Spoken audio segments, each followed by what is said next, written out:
Let us talk about git log command. We have made a few commits in our git local repository. So to see all the history of the commits, we have a command called git log. Git log will show the history of the commits we have done in our local repository. This is the commit ID generated alphanumeric one for each commit. So it also includes the author name, email ID, including the timestamp and the commit message, so that we can understand what happened in each commit.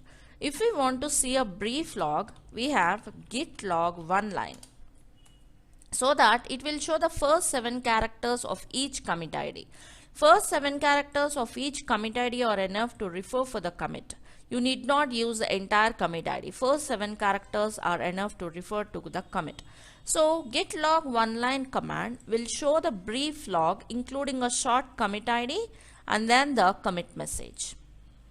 Similarly, if we want to see the log of a particular file, we have git log and then the file name. The file name, let's talk about file1.txt. So that it will show the log of, means whatever commits happened on this file, file1. Let's see the log of file2.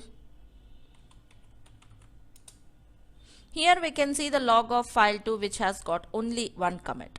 So what are all things we can do with git log command? We can use this git log command in different ways, like to filter a particular commits. Let's say we want to see only a particular commits during the particular timestamp. We can also do that. Just do git log help. We can see lot of sub commands in this git log, like follow, no decorate, source. These are all the different options we can see. Log size, the path, committing limit, number, skip number, since date.